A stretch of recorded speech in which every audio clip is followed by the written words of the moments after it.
Haití es lo que se llama un conflicto sistémico, y es que las élites, el involucramiento de las élites no debe ser impositivo, debe ser persuasivo, debe ser de diálogo. ¿El señor Barbecue tiene representante allí?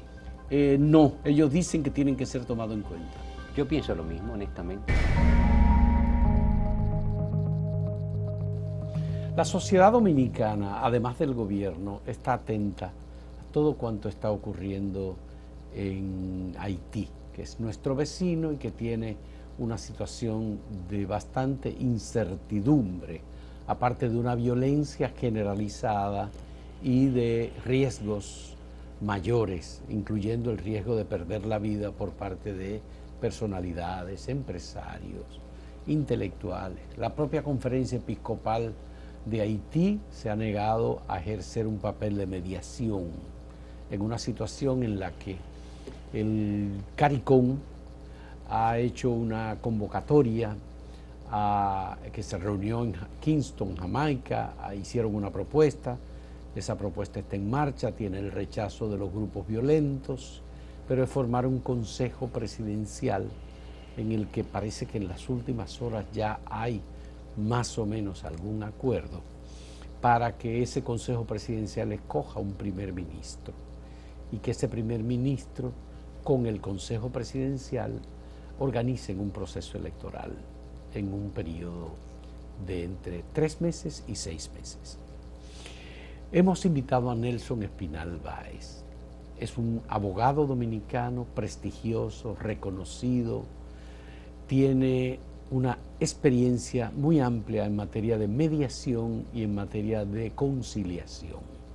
Él está además certificado por Harvard, la Universidad de los Estados Unidos, para hacer este tipo de análisis y es un contribuyente permanente a través de sus artículos en Diario Libre, en donde publica frecuentemente opiniones sobre estos temas. Le agradecemos a Nelson Espinal Báez que haya aceptado venir a conversar con nosotros sobre Haití y la imposibilidad histórica que nosotros vemos que existe. Hay haitianos que me dicen que no es una imposibilidad histórica, que se han puesto de acuerdo en múltiples ocasiones, pero que ahora parece ser que ha sido mucho más difícil que en situaciones anteriores y mucho más cuando aparente hay más necesidad de entendimiento. Violencia generalizada, muerte, tensión, improductividad del país, prácticamente una situación de hambruna y una gran incertidumbre. Ni la comunidad internacional puede, ni Naciones Unidas, ni el Consejo de Seguridad, ni la OEA, ni el CARICOM han podido. Ante esta situación, Nelson, me gustaría primero conocer tu criterio. ¿Cuáles serían factores que ayudarían a generar una posible adhesión de grupos diferentes para ponerse de acuerdo y decir, vamos a echar adelante este país? Bueno, primero gracias, un placer estar contigo y en Acento, y en tu programa que por cierto lo veo siempre porque me encanta. Gracias. Tus entrevistas históricas, tus entrevistas del presente también extraordinarias. Déjame empezar con tu reflexión original. En efecto, Haití es, desde el punto de vista de nosotros los que estudiamos los conflictos en el planeta, en el mundo, existe un instituto que se llama Más allá del conflicto, más allá de la intractabilidad, en la Universidad de Colorado, donde trabajamos y estudiamos los conflictos en el más grande del planeta. Y decimos ahí, en ese espacio, Beyond Intractability de la Universidad de Colorado, que Haití es lo que se llama un conflicto sistémico. Es sistémico porque desde su independencia en 1804 nació con altos niveles de venganza, violencia, dolor, resentimiento, estructuras de gobierno no republicanas sino monárquicas. Recuerda que en su origen estuvieron o intentaron y de hecho lograron monarquías caribeñas los primeros gobernantes, y hubo un proceso en su origen de venganza contra los colonizadores blancos. Eso está recogido. Es decir, fue una revolución racial. Fue una revolución sangrienta, violenta, racial, de mucho dolor. Habían sido esclavizados y habían sido antiesclavista. Y habían sido maltratados de manera horrible esos africanos esclavos. Esclavos de allí. Ya. Transportados en condiciones muy precarias y de dolor, captados o cooptados violentamente, desentrañados desde sus comunidades en diferentes lugares de África. Llegan al Caribe y ellos, ese grupo, ¿no? esa rebelión, no tuvo, yo siempre he dicho, no tuvo ni un Martin Luther King ni un Nelson Mandela. Tuvo mucha rebelión, mucho dolor. Entonces nace como la primera república independiente de América Latina, nace con esos niveles de violencia y conflictividad. En 1804. En 1804. Eso para analizar los procesos como Haití hay que empezar analizando eso, que es lo que se llama visión sistémica del conflicto, visión sistémica de los procesos conflictivos de una sociedad, de una familia, de una empresa, de un país, de un partido político. En eso incluso lo expresé y lo expliqué con el PRD y la división del PLD y el doctor Fernández y todo eso, en otros temas lo hemos conversado. Entonces, nace desde esos niveles de conflictividad. Eso crea, desde su origen, una tendencia a solucionar sus diferencias de manera no colaborativa. Ya. En esencia, ahí voy de lo macro hasta tratar de responder tu pregunta, ¿no? La sociedad planetaria, en sentido general, en especial Occidente, tiende a resolver sus diferencias por la forma competitiva, es decir, tribunales y arbitraje. No, eso no es negativo en sí mismo, pero es competitivo. Sí. Tú eres el defensor del cliente A, yo soy el defensor del cliente B, y vamos a un tribunal a competir para buscar una solución X. El dictamen de ese tribunal es el que impone el vinculante para las partes. El vinculante para las partes. Pero es un proceso competitivo. O sea, existe una cultura en Occidente, sobre todo, de la competencia para resolver nuestros conflictos. Es una cultura, Estados Unidos, Europa existe. Sí. Las sociedades han ido evolucionando y de la democracia participativa, de la democracia representativa, ha ido evolucionando a la democracia deliberativa. Y ahí nace, vamos a llamarle, la negociación, el diálogo democrático, como para varios objetivos. Objetivo 1, para incluir minorías, porque la representativa, la mayoría aplasta, pero hay un 15, 20, 12, 10% que queda afuera si solamente establecemos la democracia participativa. Y la negociación, la construcción de consenso, son herramientas, el diálogo democrático, son herramientas de inclusión social, de inclusión política, de inclusión en temas de personas, grupos que no pueden ganar un proceso electoral mayoritariamente. Es decir, la democracia en Occidente evoluciona y trae estas herramientas, trae la negociación, trae el diálogo democrático, trae la mediación, trae la construcción de consenso en políticas públicas. Y dice, este grupo vamos a ver cómo le satisfacemos sus necesidades, sus aspiraciones, y lo incluye. Digamos que vamos evolucionando y llegamos al presente, donde en principio las democracias maduras, además de participativas y además de representativas, son deliberativas e incluyen grupos. Digamos que es el ideal. Punto y aparte. Haití no ha tenido una democracia representativa, por lo que le es difícil evolucionar a una democracia deliberativa. Estos problemas no son el resultado de una dictadura muy extensa que tuvo Haití con la familia Duvalier. Yo no voy a decir que no lo son, yo diría que en partes lo son. ¿Por qué? Porque no tienen la educación de la democracia como toma de decisión.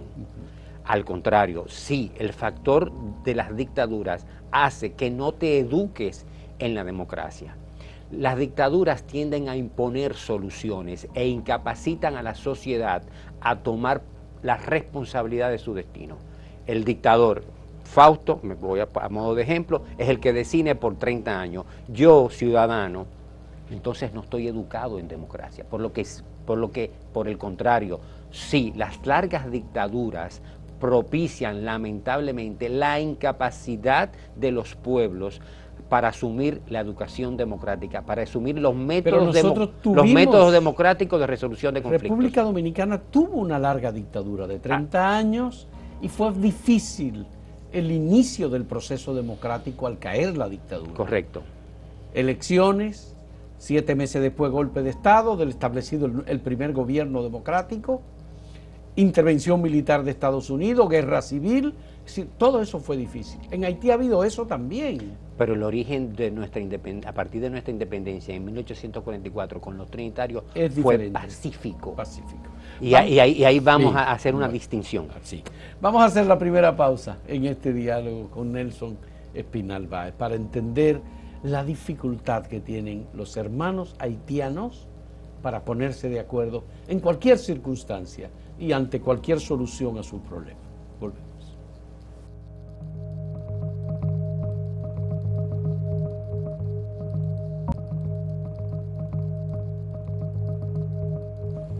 Se puede concluir, Nelson, por lo que tú nos has dicho entonces, que las condiciones del nacimiento de Haití como república, el odio que primó en ese proceso, más el sentimiento de venganza y de rechazo al colonizador, en este caso a los franceses, más la deuda que le impusieron para permitir su independencia. Gracias, lo tenía en la mente, porque te iba a interrumpir. Más la odiosa deuda que le impusieron de 150 millones de francos, que eso al día de hoy, amable televidente, representa unos 21.000 millones de dólares. Le impusieron ese pago al pueblo haitiano para pagar su libertad. Pero los haitianos han debido ponerse de acuerdo para formar una república, mantener esa república de manera independiente y forjar un desarrollo que nosotros hemos logrado y ellos no han podido lograrlo. ¿Qué explica eso? ¿Por qué tienen tanta división el norte contra el sur?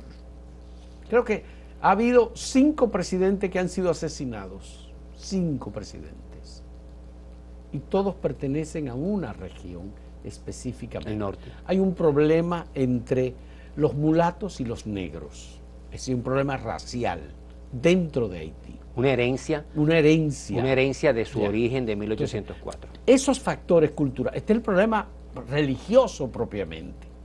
Una religión, digamos, el vudú, que es distinta del catolicismo, pero que utiliza muchos elementos. Y que no es la santería. Y que no es la santería, exactamente. Entonces, esos son también elementos de la división, de la incapacidad para ponerse de acuerdo. Habría que ver una aproximación no solamente sociológica, sino antropológica. Para poder afirmar con claridad y visión científica, académica, si lo son. Y no quiero asumir eso porque estaría en un prejuicio sobre pero, ahora bien, perdóname, sí, tratar de... Sí. Ahora bien, el hecho de que las creencias religiosas se interpongan a las creencias políticas siempre son una limitante para ejercer ciudadanía y ejercer democracia. Léase que esa creencia sea católica o evangélica, por favor. Cuando los pueblos asumen una visión religiosa del quehacer político y ciudadano, se limita la capacidad de entendimiento de los pueblos. De modo que lo que es una falta en la democracia es un pecado en una religión, y el pecado exige culpa. En la democracia existe resolución, conciliación, una excusa pública, un tribunal que maneja las diferencias. Y eso, en toda democracia, sea de derecha, que es la que más existe este tipo de visión, es pernicioso para el ejercicio de la democracia y la ciudadanía responsable. Pero toda religión tiene el perdón como un elemento central de su actuación y de la actuación de los individuos. Todos estamos en pecados, pero todos tenemos el derecho la a ser redención. perdonados. La redención. Entonces, Yo creo que también ese es un elemento.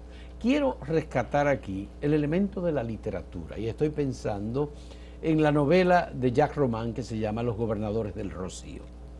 Haití, literatura haitiana, en donde hay una comunidad que trabaja, que se forja una unidad en ella, independientemente de las tragedias y de las dificultades, pero logran ser una comunidad. Es decir, en la literatura haitiana nosotros tenemos casos que hablan muy claramente de cómo se establecen lazos y de cómo se puede redimir un pueblo, que no lo vemos en la realidad. Los tejidos sociales en Haití, según esa y otras literaturas, uno de los problemas que ha tenido para construir tejidos sociales, desde mi punto de vista, no es el problema exclusivamente de las comunidades, sino de sus élites. Y quiero aprovechar para responder tu primera reflexión de por qué nosotros, a partir del ajusticiamiento de Trujillo, sí pudimos construir una democracia que ha ido evolucionando con los 12 años de Balaguer, que fue una dicta blanda, como decimos los dominicanos. Vino la transición del 1978 con 2 gobiernos del PRD. Volvió Balaguer sin asesinatos, pero con corrupción. Vino la evolución, vino el PLD, el interregno del PRD con Hipólito Mejía. 16 años de evolución democrática y estamos hoy en el 2024 con elecciones libres, con un proceso de compromiso primero de nuestras élites, segundo, una sociedad civil con altísimo nivel de involucramiento, de responsabilidad y de capacidad de movilización. Hablemos claro, no solamente hoy, sino desde la década de los 70, la sociedad civil dominicana era capaz de sacar presos políticos en la década del 70.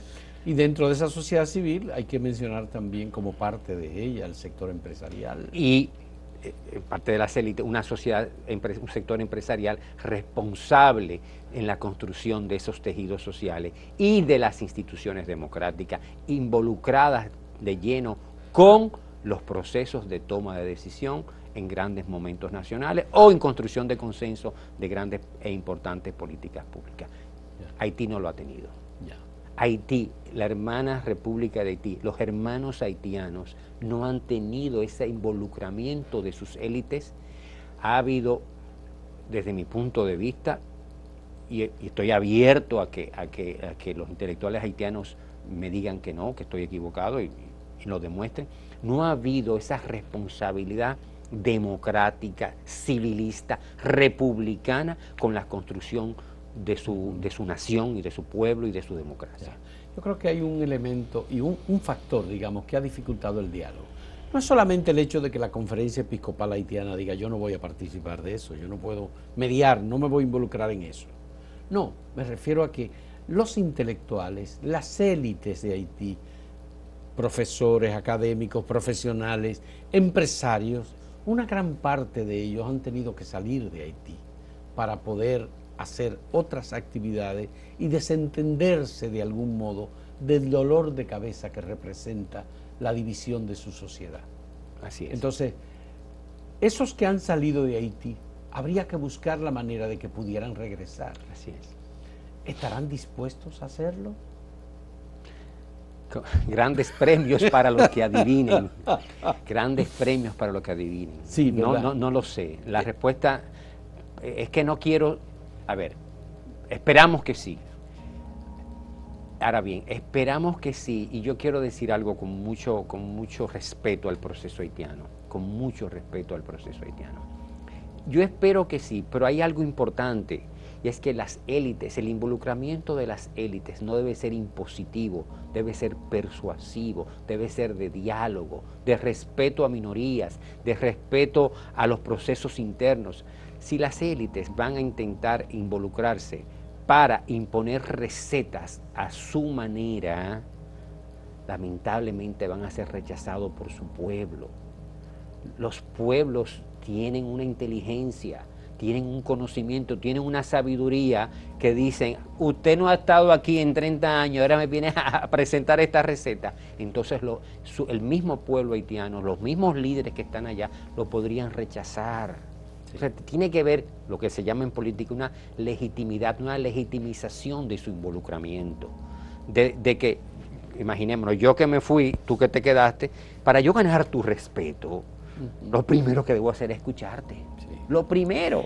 Y además hay que tomar en cuenta que los que se han quedado, como dice la gente, pasando todas las dificultades, con la llegada de los otros, eso pasó en España con la Guerra Civil Española. Sí, exacto. Los que se fueron al exilio al final terminaron de alguna manera siendo rechazados por los que se quedaron. Así es.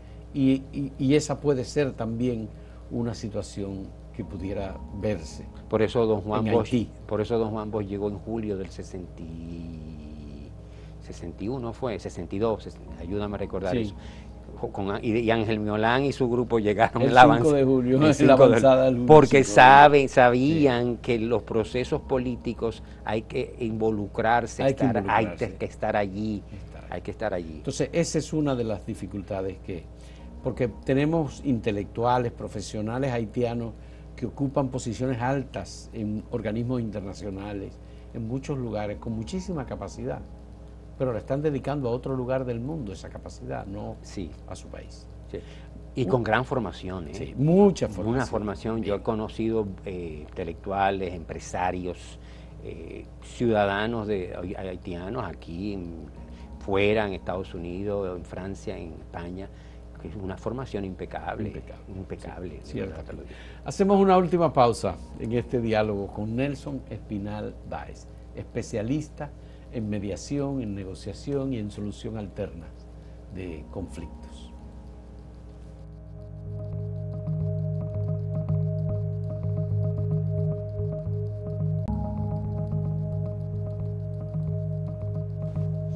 Nelson, me gustaría conocer tu criterio sobre la decisión de formar un consejo presidencial que tienen que decidirlo los haitianos. Y ese consejo presidencial tiene que escoger un primer ministro. Al parecer ya se han puesto de acuerdo para eso, pero tienen que proceder.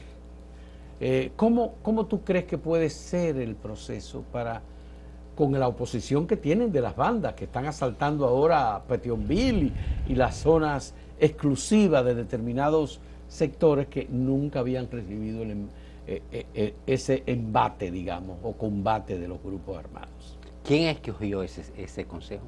El consejo lo están escogiendo sectores en Haití porque han ido seleccionando de acuerdo a los criterios establecidos, y ahora ya se escogió el último, el número 6, es escogido por el partido Lavalaz, que es uno de los partidos del proceso, que es el partido del expresidente Jean-Bertrand Aristide.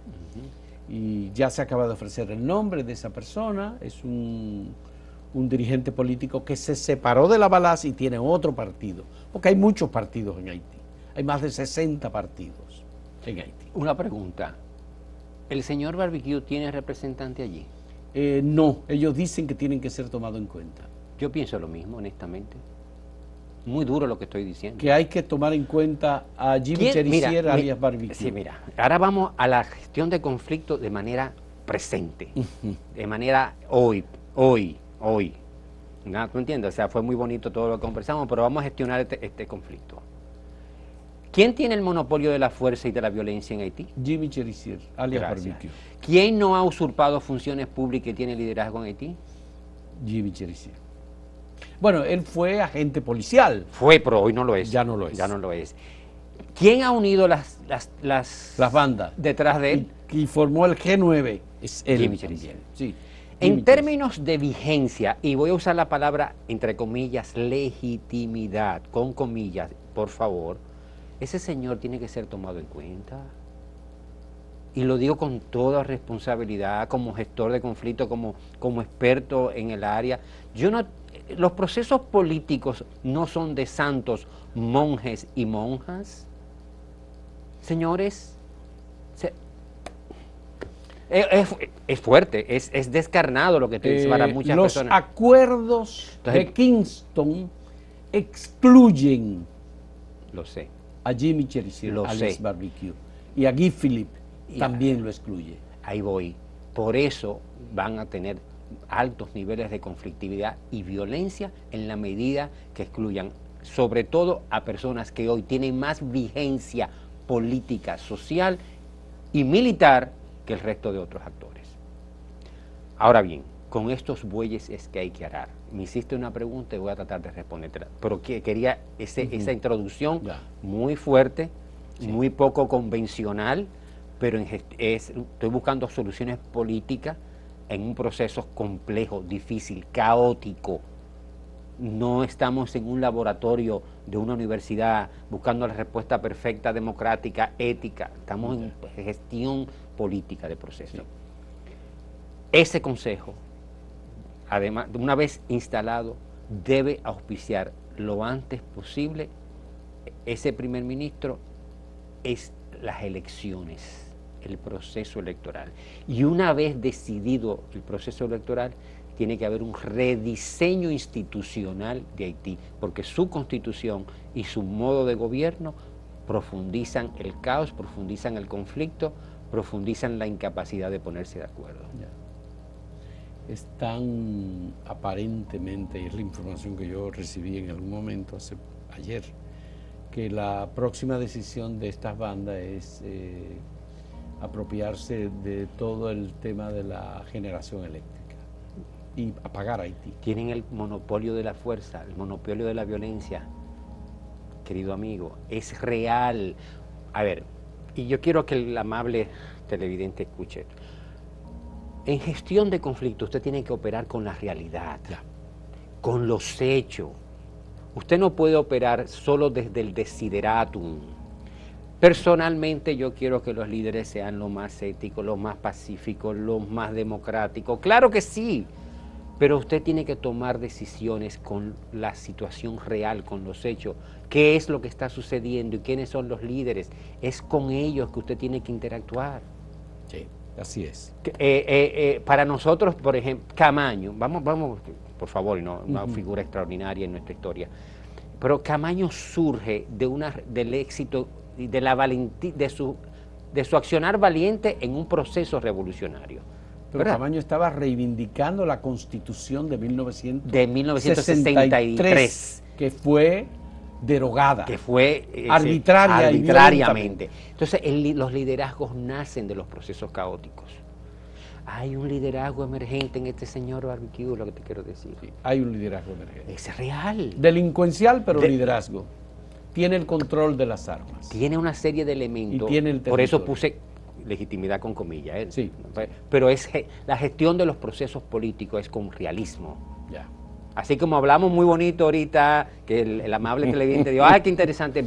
Tú me dices que cómo aproximar esto. Tenemos que ser realistas. Bien. Nelson, muchas gracias. Te agradezco. Nelson Espinal Báez, abogado, especialista en temas de mediación, conciliación y pactos o acuerdos. Muy agradecido por este punto de vista, porque ciertamente en la sociedad dominicana se sigue preguntando, nosotros que nos pusimos de acuerdo, ¿cómo es posible que los haitianos no tengan 3, 5, 10 puntos sobre los cuales decir, en eso estamos de acuerdo, vamos en esa dirección? Y nosotros queremos que se pongan de acuerdo. Sí, muy importante. Muy importante, que se pongan de acuerdo. Gracias, Nelson, hermano, se te quiere. Muchas gracias a los amigos que nos acompañan en esta programación y sobre la discusión de estos temas tan relevantes y importantes para nuestro devenir también y para el de los haitianos. Hasta luego.